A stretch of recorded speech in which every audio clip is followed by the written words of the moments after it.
Naglalaan kasi tayo guys eh. Biruin mo, kakapunas lang natin. Tapos matatalsikan ng tubig.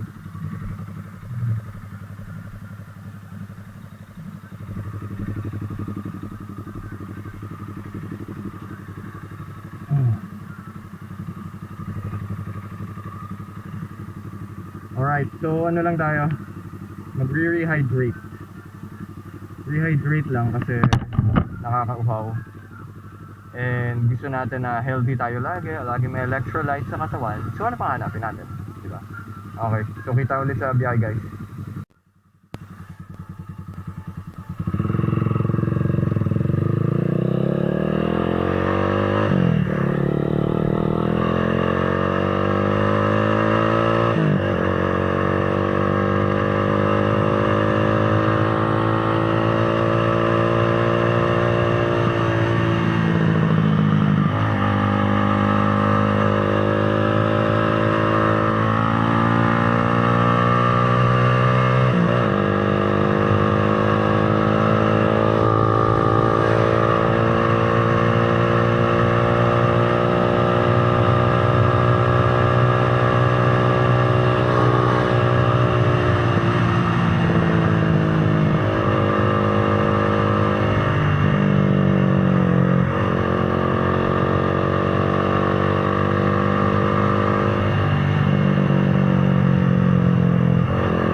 Touchdown. Alright, touchdown. Dahil ngayong gabi tayo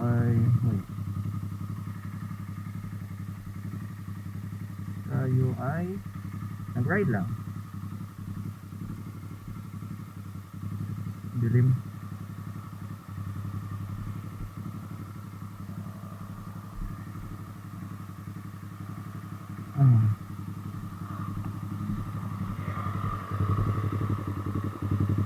That'll do. And we're good to go. Diba? So yun ang gabi natin guys. So dahil mga wala pa tayong upload, update lang.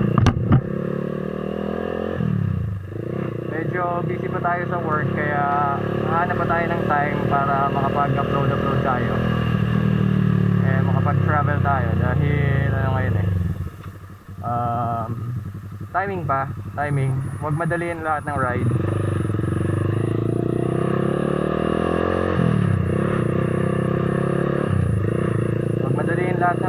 Kasi we will all get our chance. That's a nice view. My gosh. Ganda na pagkakagawa sa Okada. Parang siyang barko. Hindi ko naman pala siya. Pero ang ganda. Appreciate the scenery. And let's head back home. By the way, nakapag-ano na pala tayo. Nakapag-refresh na rin tayo sa 7-Eleven just a while ago. And yan, susunod na video natin siguro bandang tunnel na. Sarap lang ng tunnel kanina, no? Kaya enjoy nyo bawat tunnel kasi sarap sa tenga guys. Kaya di ba pag may tunnel, red bump. Alright, see you guys later on. Bandang EDSA guys. Peace out. Peace. Peace lang muna, mamaya na yung peace out.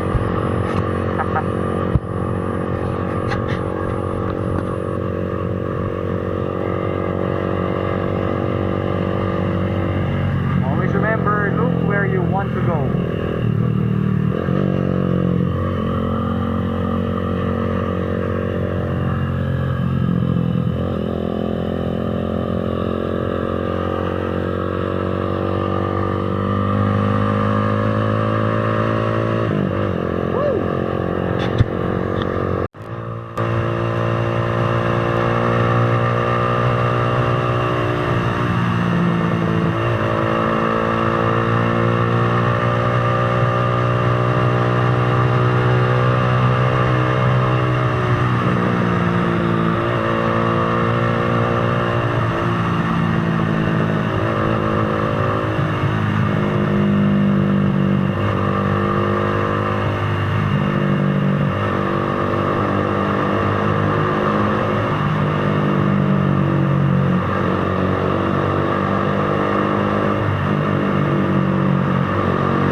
yung ano, yung jug jug jug jug jug jug jug.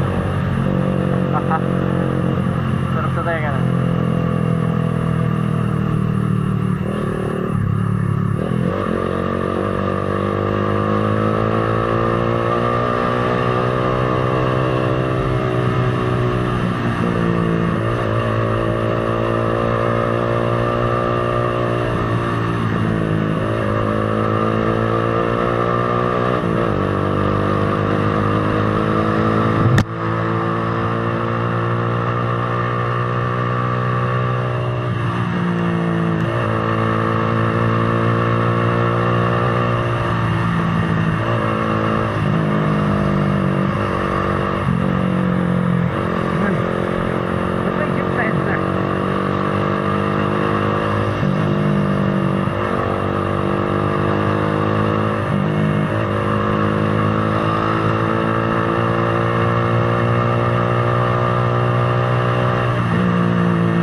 enjoy the night. Peace out.